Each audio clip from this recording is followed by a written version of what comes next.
berkarya di dorongannya misalnya sangat personal, gua emosinya unstable misalnya. Tapi knowledge itu penting. Ketika karya gue pamerin, karyanya udah bukan jadi milik gue. Gue nggak mungkin bicara karya ini pakai gue tuh dulu pengalamannya A B C. Jadi kayak curhat banget gitu kan.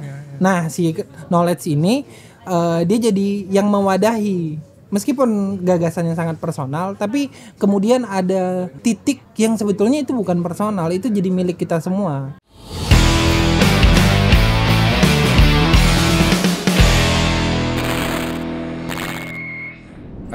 Berjumpa lagi di podcast West of Raw gitu. Kali ini kita kedatangan seniman muda berbakat Kota Bandung gitu. Susilo Novriandi gitu. Apa kabar? Baik. Apa kabar kesenian Indonesia ini? Gak tahu ya, bingung. Gimana nih? Langsung berat ya. Kan harus berkesenian dulu. Apa kabar ini? Iya benar. Ini di rumah kabarnya. Boleh diperkenalkan dulu Susilo itu siapa sih Susilo Novriandi? Jadi gua tuh apa ya, seniman lah ya, gitu. Biar kayak oke langsung nih. Harus ditasbihkan seniman gitu. Harus jelas juga dari awal seniman gitu. Yang mungkin beberapa karya gue tuh menggunakan fotografi di awal-awal metodenya. Meskipun kadang akhirnya tuh bisa berupa video atau apapun, tapi biasanya gue tetap menerapkan cara kerja fotografi untuk berkarya. Nah ya, medium fotografi sebagai awal ya, sebagai awal.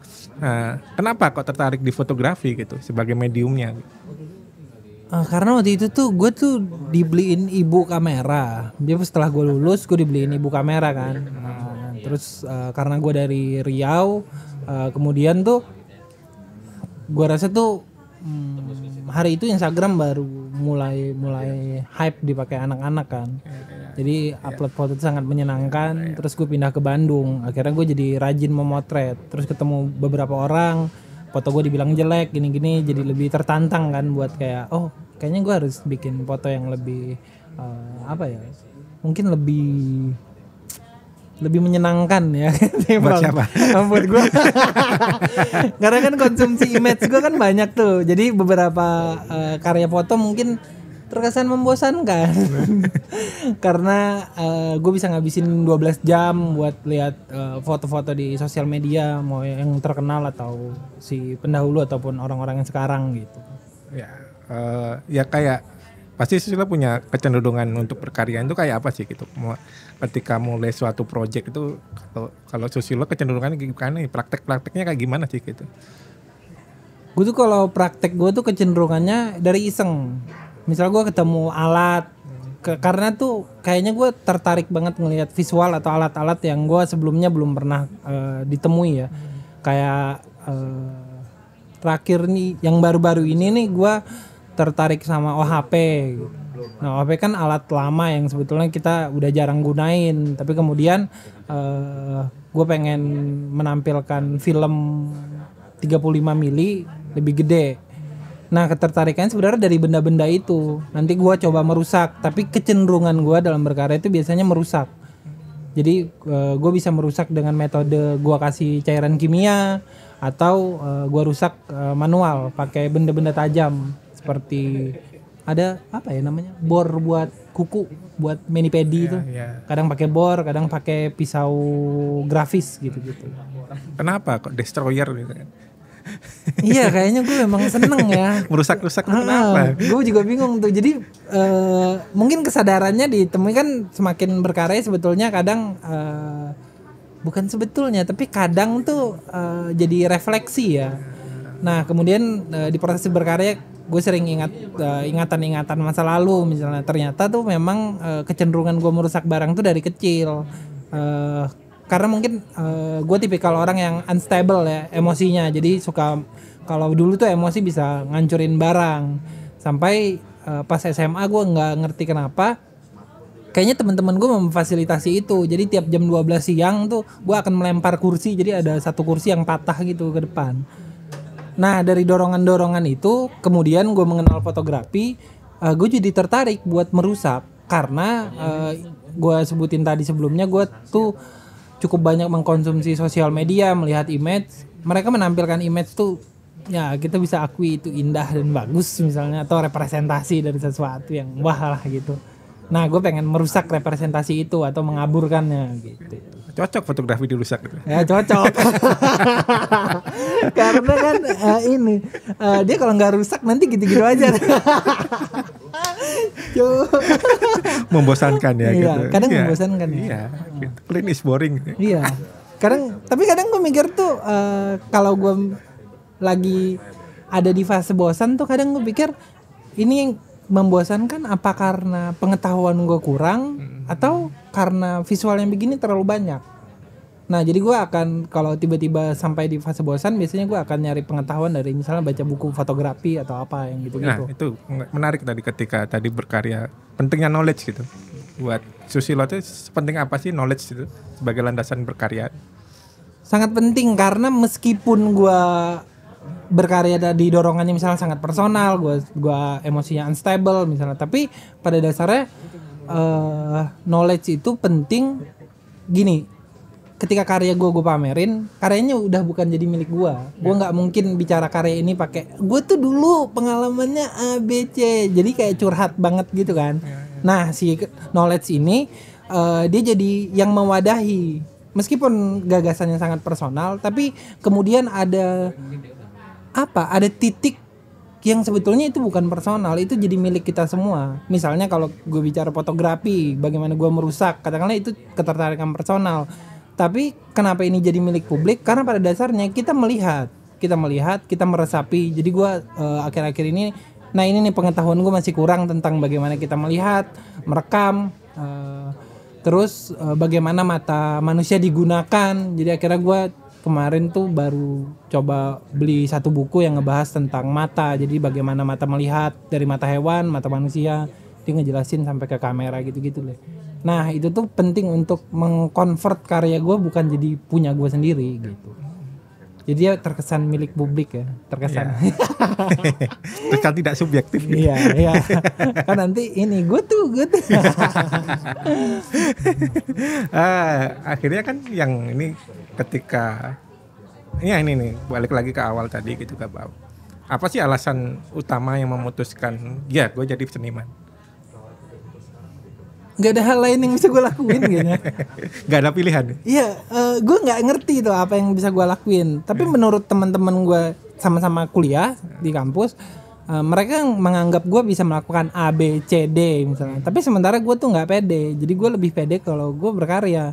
Terus yang paling cukup bermasalah biasanya kalau gue nggak, misalnya kalau bekerja tuh, gue masih rada susah menekan ego gue tuh untuk kompromi ya. Misalnya kalau gue kerja jadi fotografer kan gue harus kompromi dengan keinginan, katakanlah gue jadi fotografer wedding, gue harus kompromi dengan keinginan konsep yang kadang menurut gue tuh cringe banget gitu. Tapi karena gue bekerja gue harus mewujudkan. Nah gue nggak bisa yang kayak gitu. Bukan nggak bisa sih, belum bisa. Belum mau mencoba. Tapi pernah foto priwet ya sekali. Terus dan tidak menyenangkan. Jadi gue kayak yang harus menyenangkan, berkesenian itu harus menyenangkan. Iya. Gitu. Makanya tapi gue nggak nganggap foto itu jelek ya. Tapi yang terjadi adalah ini pilihan aja. Ada yang menyenangkan begini dan begitu. Nah mungkin ini kan kalau sekarang ini kan penting nggak maksudnya dalam praktek-praktek Susilo ini gitu untuk berkolektif. Kan Susilo juga pernah berkolektif kan? Iya gitu. pernah. Atau masih sekarang? Yang terakhir ada gue bikin namanya tuh kelompok berdua, kayaknya bubar deh. Apa pentingnya kolektif itu dalam berkesenian saat ini? Penting nggak penting gak sih gitu? Penting nggak penting tuh gue. Pentingnya apa enggaknya apa? Pentingnya tuh kadang ada memang beberapa kemampuan yang nggak bisa dikejar sendiri. Apalagi let's say kemampuan finansial. Misalnya yang kayak tadi gue beli alat tuh harus patungan sama Allah. Sebenarnya kan terjadi gotong royong kan sebenarnya terjadi sistem kolektif kan. Cuman yang bermasalah kalau di kolektif biasanya apa ya, kita harus punya kesadaran membangun yang sama. Nggak mesti sama ngebangunnya idealnya bagaimana, tapi ketika semua anggotanya punya kesadaran membangun, dia akan berjalan dengan sendirinya. Nah itu penting, menurut gue juga penting kolektif, karena kadang ide kita mandek ya, ide kita tuh kayak mau bikin apa, tapi karena kita punya kolektif kita bisa sharing, ngobrol gitu-gitu. Tapi ternyata buat gue sendiri kayaknya gue kurang cocok deh kolektif, gue pikir, makanya gue nyoba sendiri dulu kan.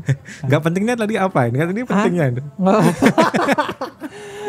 Ini nggak pentingnya apa ya? Kompromi, karena kadang gue harus kompromi untuk misal gue nganggap nih orang nih jelek nih berkaryanya, kadang gue nggak bisa ngomong jujur bahwa karya lu jelek misalnya, karena gue harus menjaga dia tetap berada di kolektif. Jadi banyak kompromi yang kadang menurut gue tuh justru menghambat, karena tuh di kolektif ini sepengetahuan gue, orang-orang tuh banyak pengennya rata-rata sepakat pada satu pendapat. Kalau menurut gue di kolektif tuh harusnya setuju pada ketidaksetujuan aja, dan itu akan berjalan dengan sendirinya Secara organik. Iya, dan yang menariknya tuh kalau bicara kolektif, beberapa kolektif kan gagal menghasilkan uang. Ya. Nah, jadi menjalani kolektifnya tuh setengah-setengah dan tanggung gitu. Jadi kayak dia ada tapi nggak ada, dia ada tapi nggak buat apa-apa. Jadi kayak nothing. Jadi beberapa kali gue pikir kayaknya gue mending jalan sendiri aja deh. Ya mungkin butuh komitmen Iya, yang kayak pacaran sih gue pikir. Iya. Harus komitmen kan. Iya, tapi orang-orang tuh jadiin kolektif kayak FWB. Jadi kapan butuh dipakai, itu males tuh. Jadi emang banyak yang berguguran akhirnya Iya, gitu, melihat fenomena kolektif yang saat ini yang padahal lagi hype. Mati lagi hype gitu. Mungkin atau karena hype aja gitu kita berkolektif itu. Mungkin ya, atau mungkin karena kita bisa sembunyi di baliknya. Gitu. Kayak kalau gue jelek, gue punya kolektif, gue bilang gue dari kolektif ini. Jadi gue seolah-olah bagus karena kolektif gue bagus gitu. Ada temennya lah ya. Iya, ada ininya lah, ada backupannya lah ya. Jadi zona nyaman sebenarnya di kolektif nyaman. itu.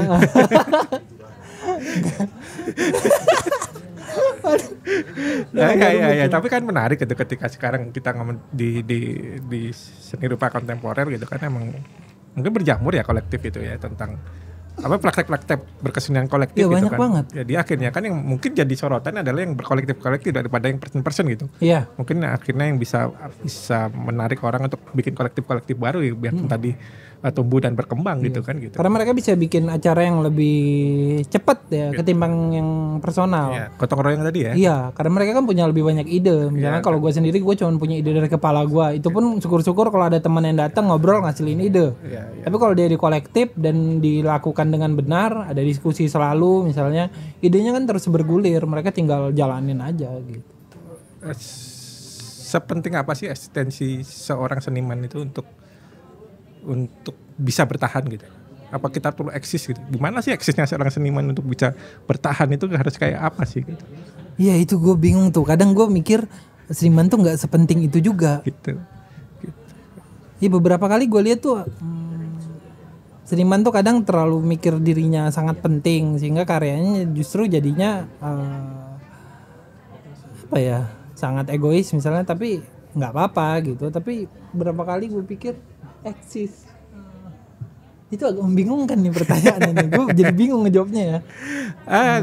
Kayak gini singkatnya, sepenting apa untuk eksistensi seorang seniman untuk bertahan gitu kan? Tergantung dia mau jadi profesional artis atau dia cuma mau berkarya. Ya kita ngomong pameran. profesional artis lah gitu kan. Oh, sangat penting karena kan. Ataupun perpameran juga kan butuh eksistensi juga kan gitu kan. Sangat penting lah, eksis kan, makanya dia berkarya kan.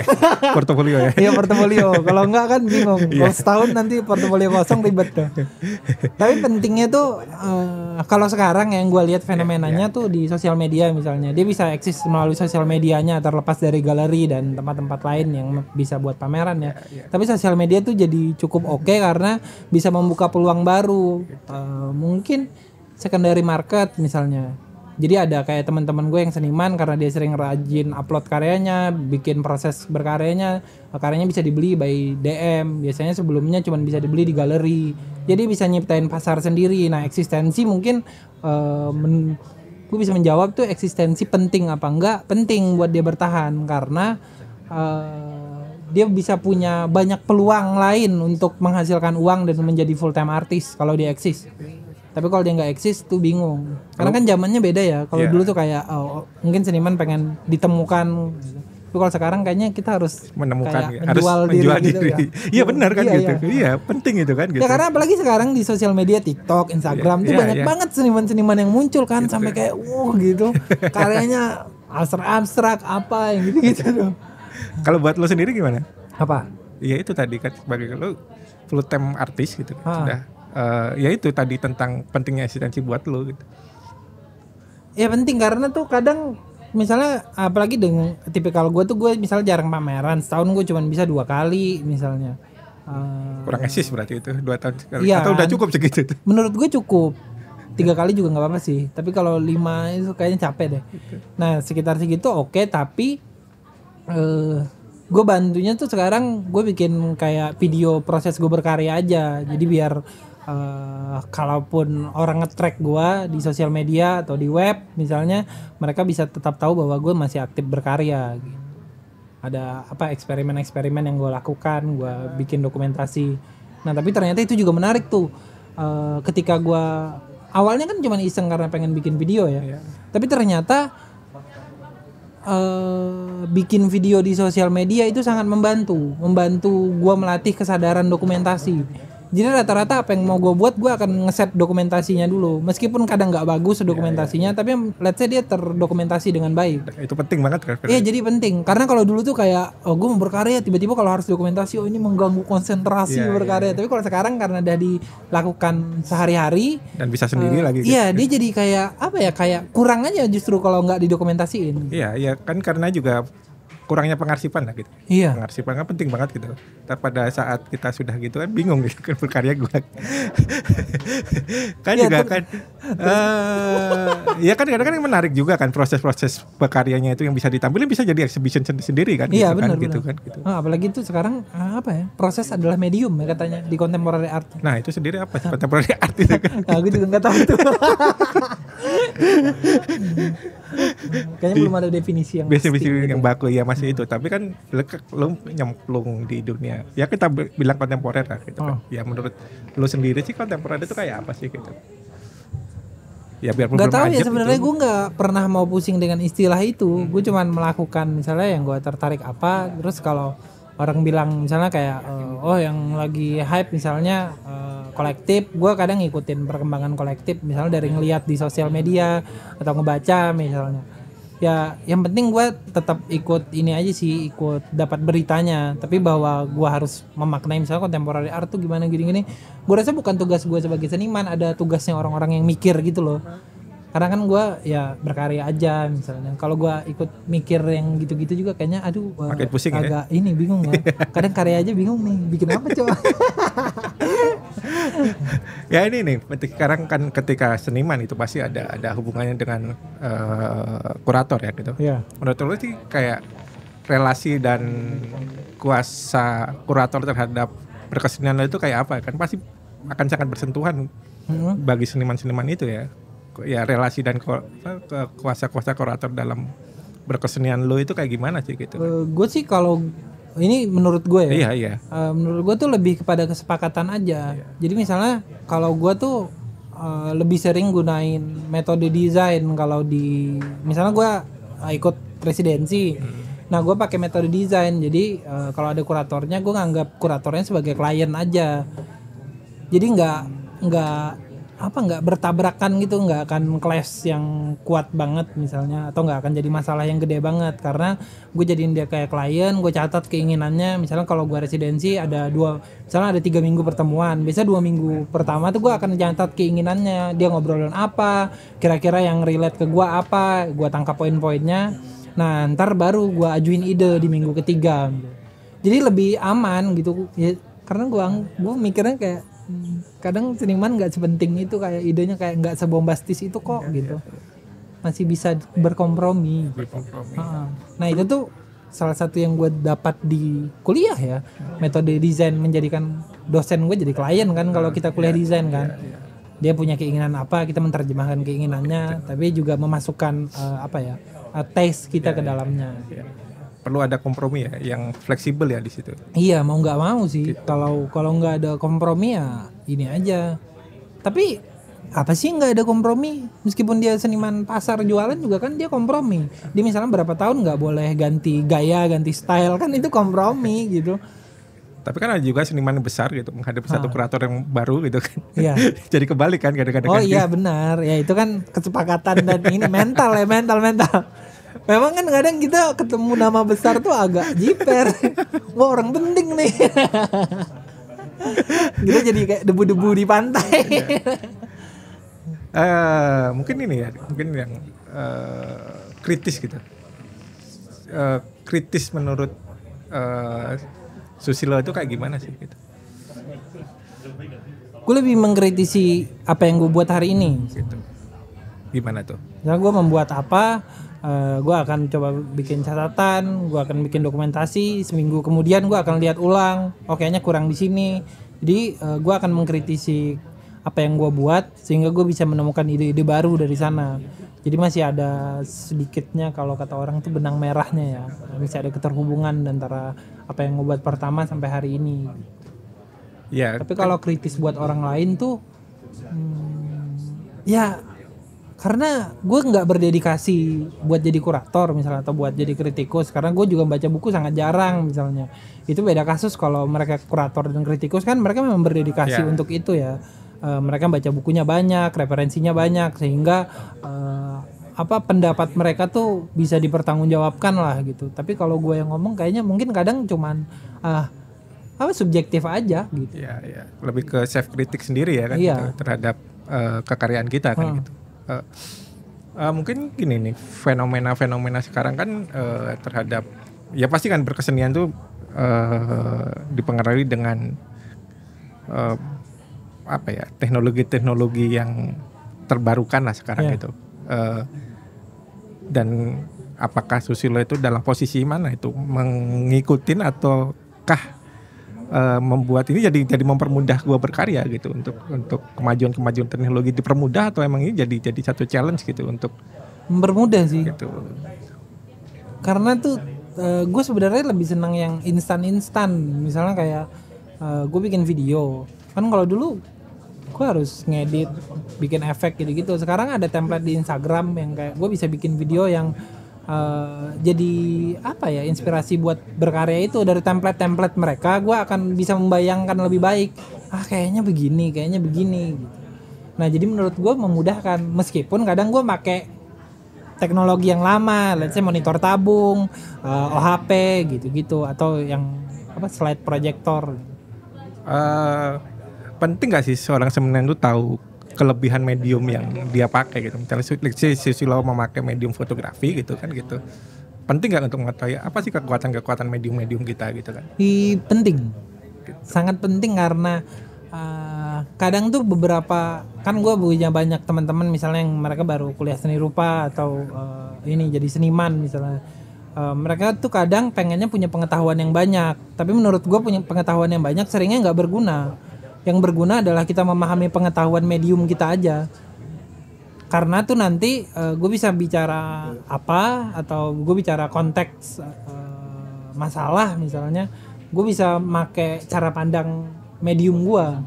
Ketimbang gue tahu banyak yang malah nanti taunya tanggung gitu ya, tanggung tapi gue malah kayak tahu banyak tapi sebenarnya nothing, nggak guna gitu. Jadi kelebihan medium fotografi apa menurut Susilo itu? Lo pakai jadi apa kelebihan medium fotografi itu? Yang sekarang, yang sekarang gue lakukan tuh dia lebih relate dengan publik karena kan sekarang gue lagi pakai film kan, entah itu 16 mm atau 35 mm misalnya. Jadi si medium si film fotografi itu tuh udah representasi dari ingatan kita. Itu tuh banyak ditampilkan di film-film kayak Kingsman, kayak One Piece. Jadi gue aneh banget ya. Jadi di One Piece tuh ada satu karakter namanya Purin. Nah dia punya kekuatan buah iblis tuh memanipulasi ingatan orang. Nah gue cerita dulu buah iblis itu. Buah iblis itu tercipta dari keinginan harapan orang. Nah, kemudian si ingatan itu ditampilkan. Jadi ketika Purin masukin tangannya ke kepala orang, yang muncul adalah rentetan film seluloid yang berisi gambar-gambar tentang kejadiannya. Nah, jadi itu sebenarnya materi film seluloidnya adalah representasi dari ingatan kita. Jadi sangat penting dong. Penting ya? Gua, iya. Iya. Ya itu makanya pentingnya kita mengetahui senjata kita sendiri kayak apa kan. Yang bisa jadi kadang gue nggak mesti motret apa gitu, gue pakai yang udah ada aja karena materinya udah representasi dari ingatan. Iya. Lo lagi ngerjain proyek apa sekarang? Apa ya? Ini sih iseng-iseng gue lagi bikin film kuret pakai merusak lagi tuh ya? Iya, tetap merusak. Gue nyoba tapi ini kuret itu kan istilah untuk pembersihan. Ini jadi biasa untuk itu? orang keguguran kan. Nah, jadi filmnya gue kuret, gue rusak lah, gue gores pakai. Kan kalau dari film tuh ada materi filmnya, ini ada materi chemicalnya kan. Nah, yang chemicalnya gue layer-layeran gitu. Iya, gue rusak. Pakai tergantung sih, pakai alat-alat. Kadang pakai amplas. Kalau amplas tuh ada efek-efek yang beda, misalnya kalau di amplas yang rusak si materi filmnya. Tapi kalau gue pakai pisau grafis, yang rusak tuh si chemicalnya. Nah itu tuh gue lagi eksplor si efek-efek itu sih. Gitu. Jadi kembali ke pertanyaan paling awal. Jadi apa kabar berkesenian hari ini? Bingung.